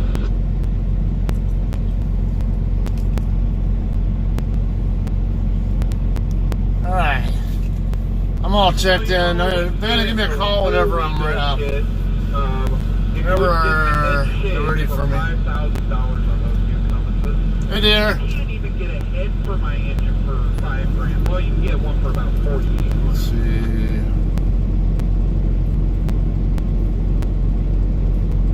What the difference is, I can go a million miles. I missed some discussion here. Alright, let's see. Well, Cummins flat out says that those engines are good for about 500,000. Yeah, I remember seeing Marty saying something about howdy old timer. Hang on, looks like there was some other stuff here I missed. Okay. Yeah, there's a pretty good number of people here now. Turn it down. It's a little warm in here now. Marty, don't give Tom any ideas. Yeah, Tom doesn't need help getting crazy ideas. Just to let you all know, if a doctor gives you options, don't trust them. They make you stay in the hospital. Interesting. Can't say I've had that kind of experience, or, well, then again, I don't know. I guess I haven't had those kind of situations where I could have had that happen. It's awesome, hot, that pops up on the screen. Yeah, and I've had plenty of medical problems myself. I never trust doctors. Some of them are really good, but there's a lot of them who are, I think they just promote the pharmaceuticals too much and don't really go putting any effort into figuring out what the cause of the problem is, the underlying cause of the problem, and fixing it. Because I'm one of those, it's like when I was an aircraft mechanic. You find a problem with an aircraft, I want to know why is it having a problem in the first place. I want to fix whatever's causing the problem, not just fix the problem itself. Yeah, because if I can, if you can prevent whatever's causing the problem from happening, from continuing to cause it, then you make your job easier too. Oh, that damn! I could have walked away. I would have. Organized chaos, yeah, pretty much. A little bit of a zoo here. Half pint of Bailey's on ice should be enough, or Long Island iced tea. Okay, Dora says, Karen, neither do paramedics. They ask if you want to go, but you have to speak it in a normal sounding voice, no whispering. Okay, yeah, I know what she's talking about there is, because Dora has asthma. And sometimes she has asthma attacks and can't really talk, so. Yeah, and then sometimes her the people who work with her kind of insist on her going at times.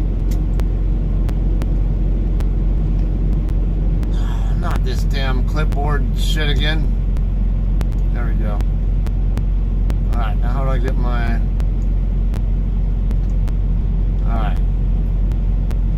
I long press and then I get this paste and clipboard thing coming up. And now I think I missed some of the... Yeah, I think it jumped back down to the bottom.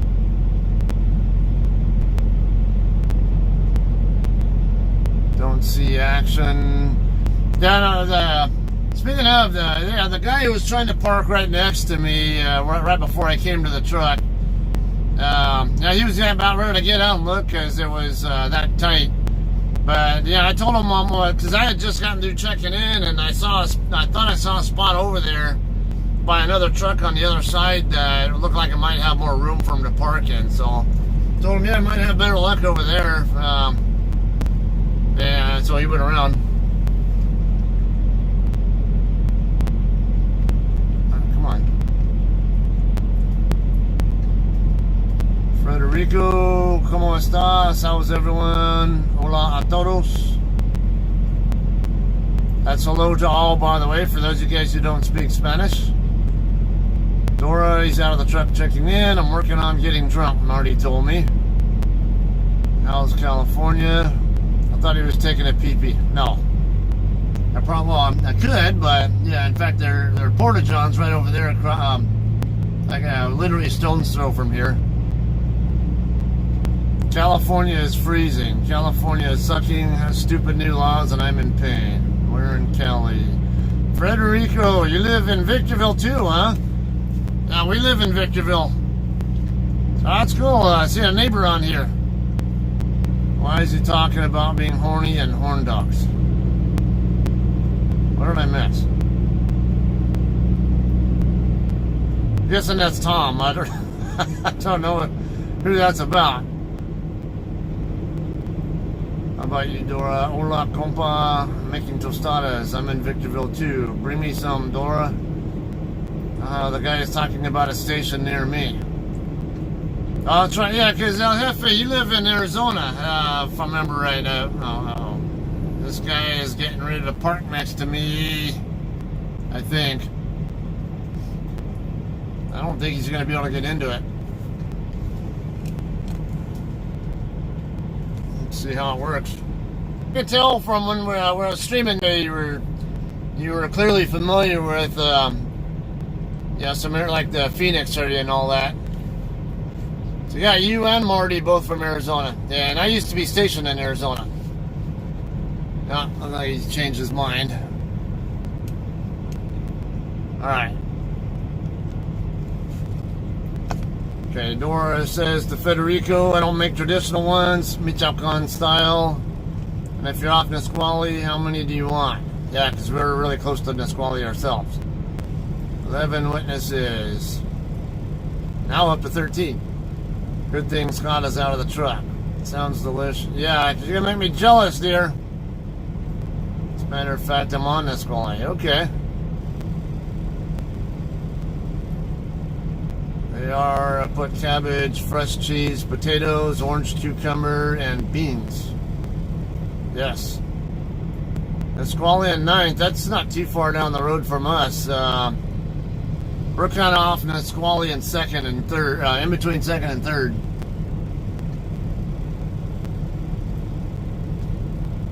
If you're ever close, Tara, I'll make you some. If you'd like that, I know exactly where you are. I just need the potatoes cooked. I can bring you a couple. Tom, I got you for enchiladas and taquitos. Yeah. She makes really good enchiladas and taquitos, trust me. Oh my God, she's got me so spoiled.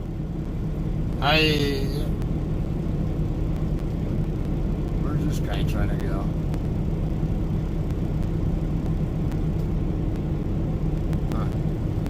Okay. Are you coming for sure, Dora? Watching you and reading up on the Iranian general we smoked today. I don't think I heard about that one. I know we... let's see. I know we attacked a bunch of Iranian or no Iraqi locations or whatever that were pro-Iran or something like that, or pro, I guess pro-ISIS or whatever. And then I heard that I guess a bunch of protesters tried to attack the American embassy there. The last I heard, though, I've not heard any other developments on it. If anyone ever wants a Mexican meal in their clothes, just let me know, especially with conditions like Dora's. We'll drop some off for you, no problem. What truck are you driving? LMAO, I can go cook for you too over summer break. Blue Freightliner. So, I'm kind of wondering, who do you drive for, Federico? If you're at, let's see, Nisqually and 9th, I remembered there's that one open area there with kind of like we're an undeveloped neighborhood.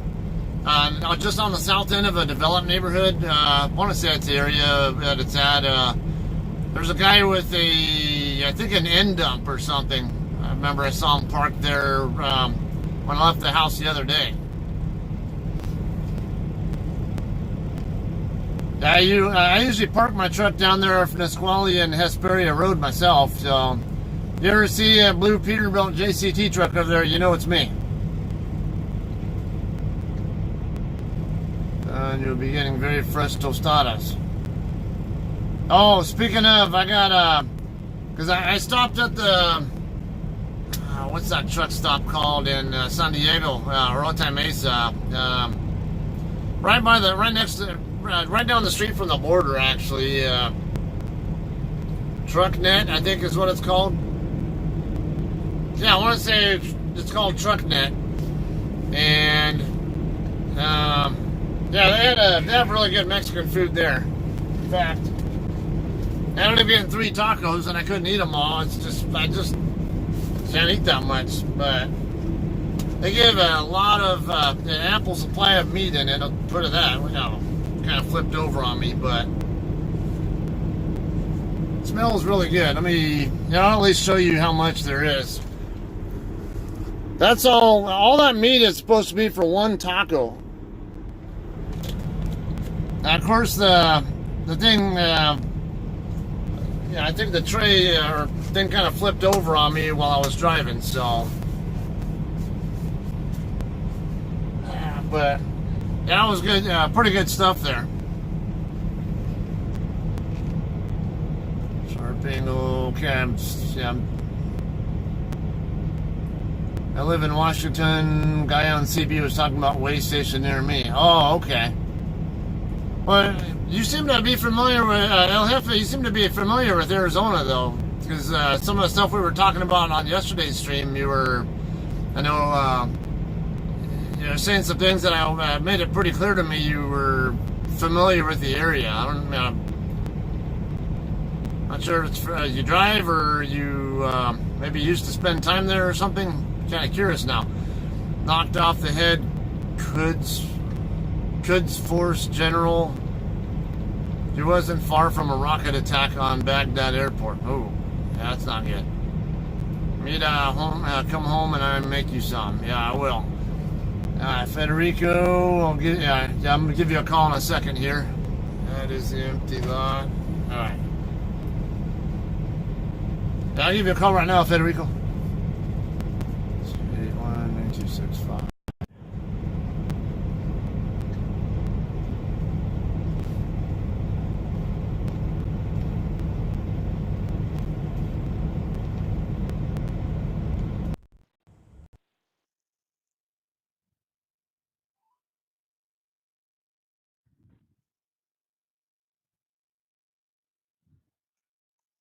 Hey, how's it going? Oh, thank you.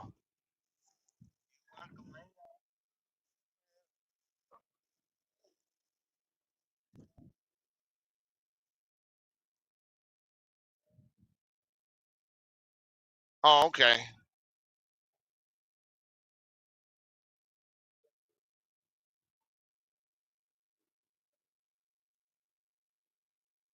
No, we're all OTR here, but we do have a few guys who weren't local out of our drop yard, but they're all guys who've been with us for several years. John Christner Trucking, or JCT. You're probably familiar with them, I'm sure.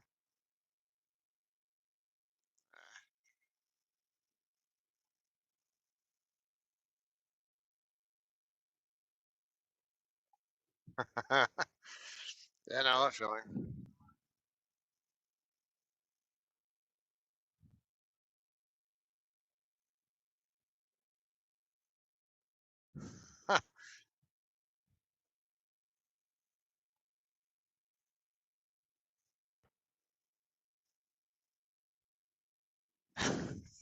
Yeah, yeah.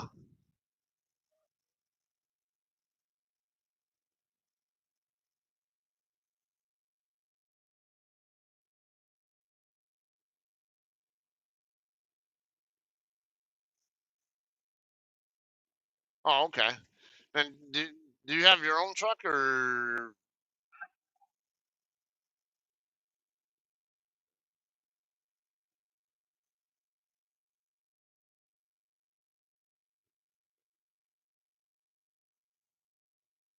Okay.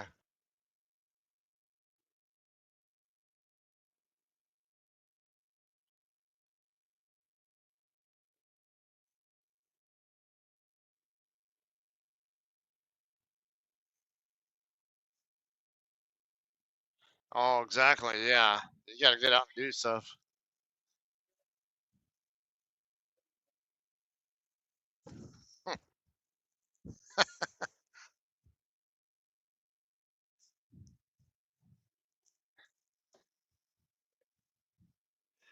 Yeah, I can't say I blame you.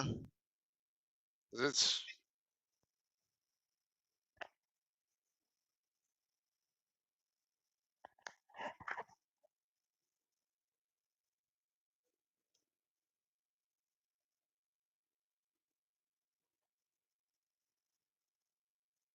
oh yeah, no, it's fine. And then, it's my wife there. She's a native Spanish speaker, so I have an easy time talking to her.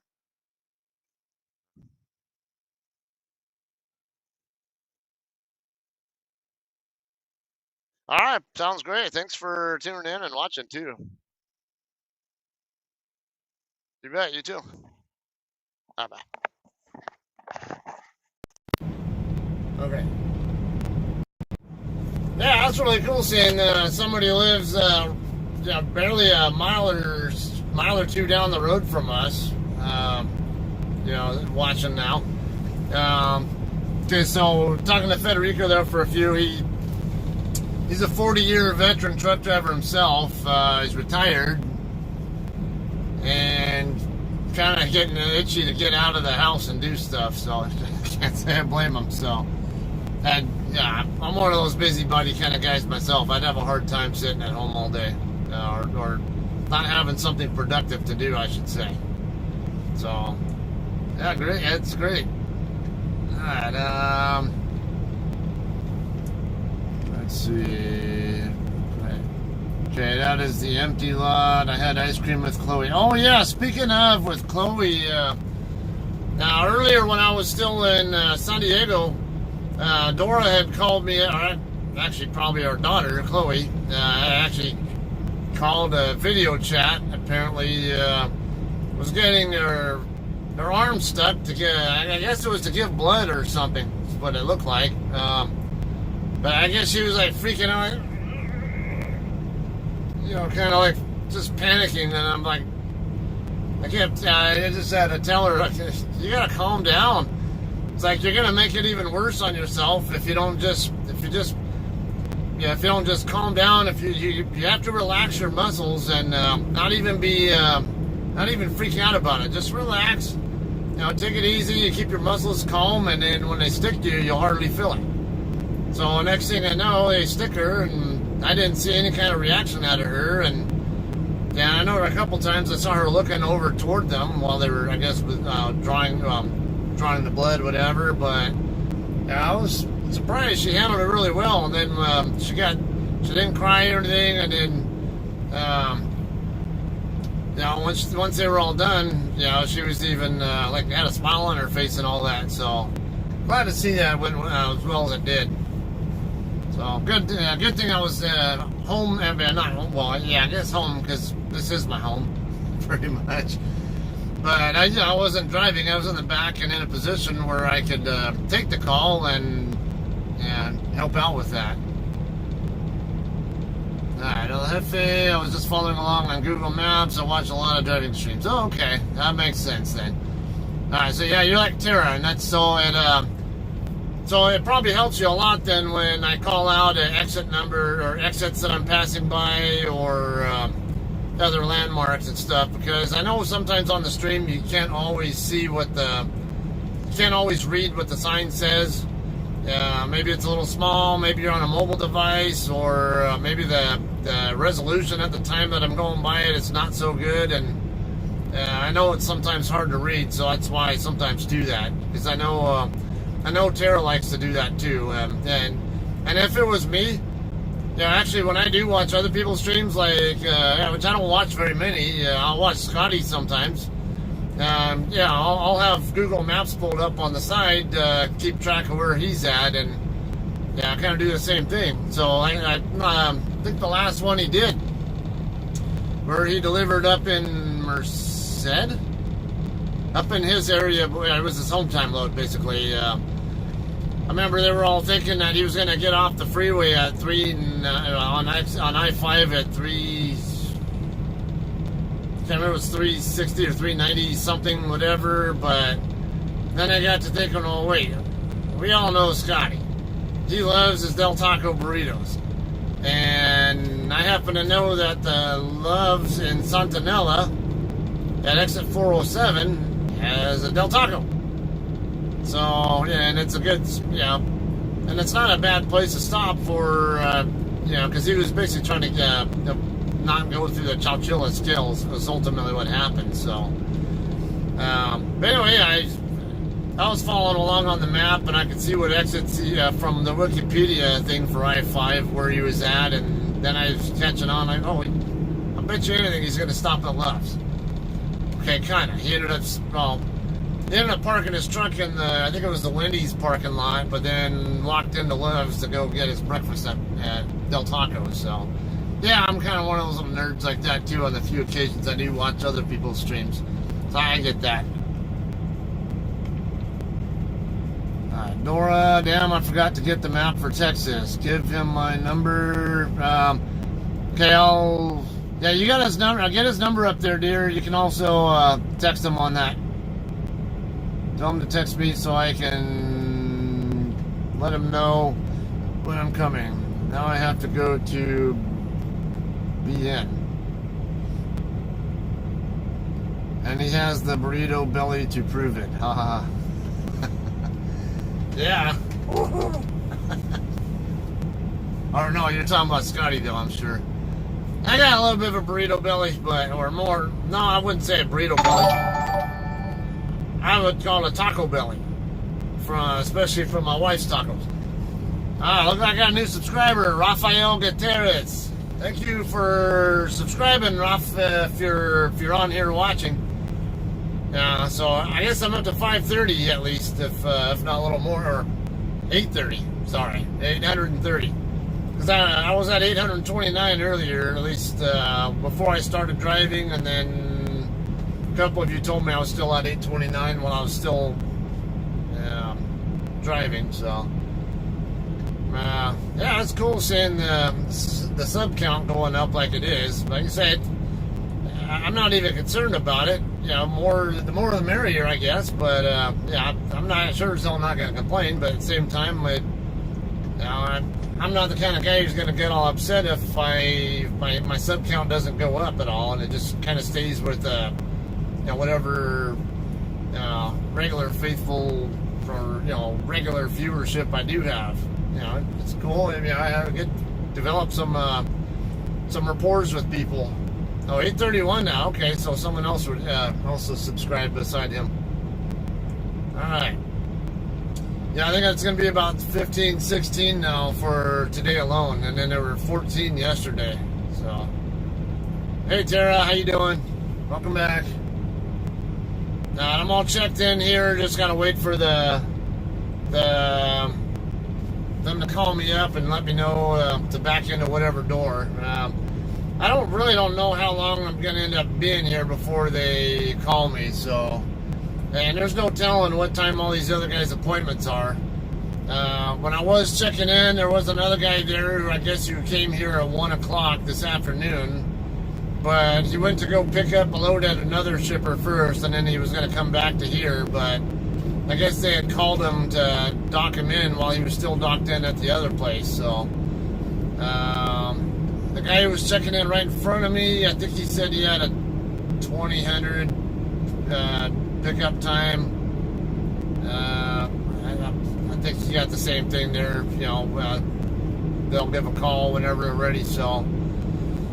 I could be here for quite a while. 7:38. So because of that, you know, and the fact that it's already dark here, it's only so much I'll probably be able to have the chat about, and won't have any scenery for you guys. Probably will end up shutting down the stream before too much longer. Yeah, that's a good idea, Tara. Yeah, because keeping the shoe off of my foot does help. Because I think, yeah, because I wear these, I wear Nike Huarache shoes, and they're kind of tight, you know, kind of a snug fit. So what it does, it puts pressure on the arches of my foot, and I think that might have contributed. And then, of course, you know, with everything still trying to heal, it's kind of puts a little bit more strain on it. So. Yeah, but I love these shoes otherwise. I don't tend to have too many foot problems. It's just every once in a while I'll have a problem. I'm not sure what really triggers it, but anyway. Yeah, I don't know how long this will be. I probably will have some backing footage for you, though, when I do dock in.